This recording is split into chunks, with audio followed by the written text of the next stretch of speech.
नमस्कार मेरे बच्चों, welcome again to study with Prashant. बच्चों, सबसे पहले मैं आपसे माफी मांगना चाहूंगा क्योंकि काफी दिनों से कोई वीडियो पोस्ट नहीं कर पाया, थोड़ा बिजी था क्लासेस में। बच्चों, अब हिंदी के एग्जाम के बाद आपके मैथ्स के एग्जाम के लिए आपको 9 दिन की प्रिपरेशन लीव मिलने वाली है। मैं कोशिश करूंगा इन 9 दिनों में ज्यादा से ज्यादा वीडियो पोस्ट कर पाऊँ। बच्चों, आज हम लोग स्टार्ट कर रहे हैं पेयर ऑफ लीनियर इक्वेशन से। आज हम लोग केवल कंसेप्ट रिवाइज करेंगे। उसके बाद मैं कोशिश करूंगा कि दो जल्दी से वीडियोस डाल दूंगा। मैं बेसिक क्वेश्चन के लिए अलग डाल दूंगा और स्टैंडर्ड के क्वेश्चन के लिए अलग डाल दूंगा। तो चलो बच्चों, हम लोग स्टार्ट करते हैं। तो हमें पता है, जो हमारी लीनियर इक्वेशन होती है, ऐसी इक्वेशन को लीनियर इक्वेशन बोलते हैं जिसमें वेरिएबल की हाईएस्ट पावर 1 होती है। ठीक है, तो उसका स्टैंडर्ड फॉर्म जो होता है वो होता है आपका A X plus B Y plus C equals to 0।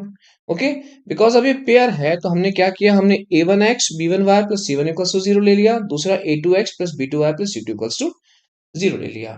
बच्चों, जब हम इसे ग्राफ पे ड्रॉ करेंगे, लीनियर इक्वेशन मतलब इक्वेशन लाइन की होती है, तो जब हम इसे ग्राफ पे ड्रॉ करेंगे तो हमारे सामने तीन कंडीशंस बनती हैं। पहला होता है लाइंस इंटरसेक्ट कर सकती हैं, दूसरा लाइंस पैरेलल हो सकती हैं, तीसरा हो सकता है लाइंस ओवरलैप करें। आपको यहाँ दो लाइंस दिख रही होंगी अलग अलग कलर में, एक के ऊपर एक आ रही हैं।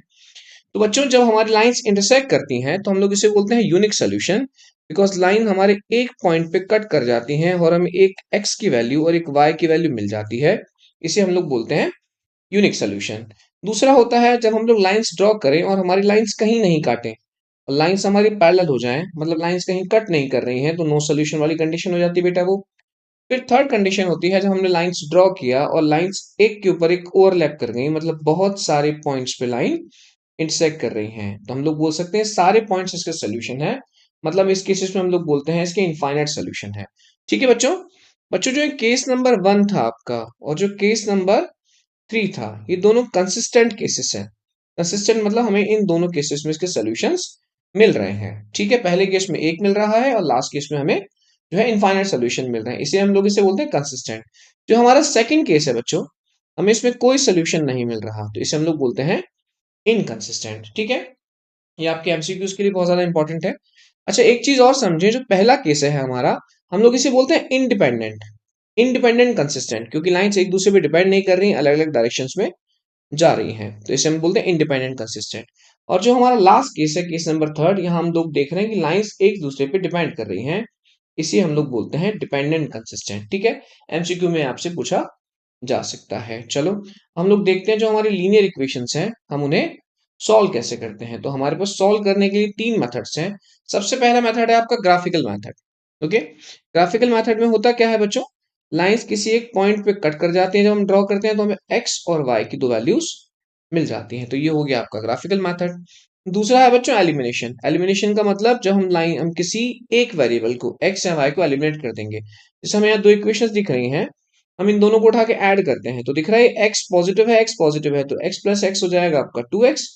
Positive Y negative Y cancel हो जाएंगे, यहाँ इक्वल्स टू में 8 + 4 12 हो जाएगा।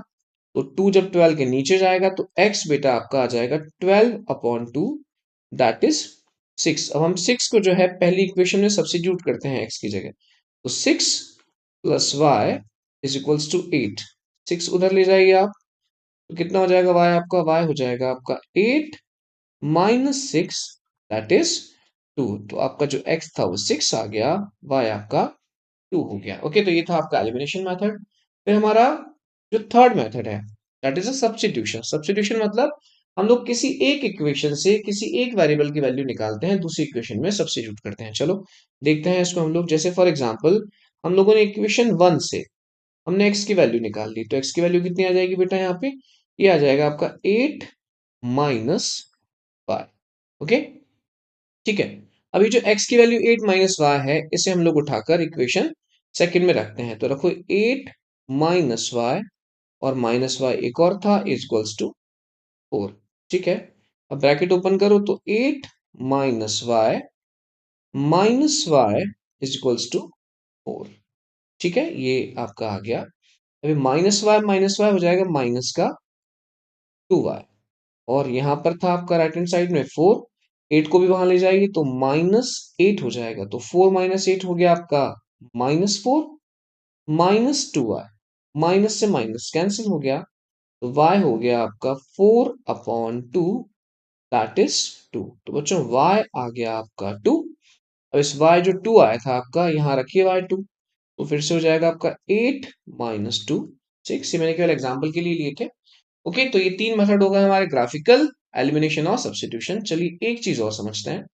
जब हमें पता करना है कि लाइन हमारी यूनिक सोल्यूशन है कि नो सोल्यूशन है कि हमारी इनफाइनाइट सोल्यूशन है, हम लोग बार बार ड्रॉ तो नहीं करेंगे सबको। तो होता क्या है, जो हमारी ये a1x b1y और c1 है, a2x b2y और c2 है, हम इन्हें कंपेयर करके पता लगा सकते हैं कि हमारा सोल्यूशन यूनिक है, नो सोल्यूशन है कि हमारा इनफाइनाइट है। जब बच्चों सोल्यूशन आपका यूनिक होगा तब क्या होगा आपका बेटा, आपका a1 upon a2 is not is equals to b1 upon b2 होगा। ओके, दूसरा जब आपका नो सोल्यूशन होगा तब बेटा आपका a1 upon a2 is equals to b1 upon b2 is not is equals to c1 upon c2 होगा। बच्चे अच्छे से इसको याद करना कंसेप्ट को, क्योंकि क्वेश्चन तो सॉल्व करेंगे ही करेंगे आप, लेकिन एमसीक्यू में भी आ सकते हैं आपके। ओके, और जब हमारी इनफाइनाइट कंडीशन होती है, इनफाइनाइट सोल्यूशन वाली कंडीशन, तो होता है बेटा आपका a1 upon a2 is equals to b1 upon b2 is equals to c1 upon c2। Because lines overlap कर रही हैं तो तीनों आपके ये इक्वल आते हैं। ओके, तो बच्चों ये हमारा कंसेप्ट का वीडियो यहीं एंड होता है। मैं जल्दी जो है क्वेश्चंस की वीडियो डालूंगा, बेसिक के लिए अलग डालूंगा, स्टैंडर्ड के लिए अलग। चलो मिलते हैं नेक्स्ट क्लास में।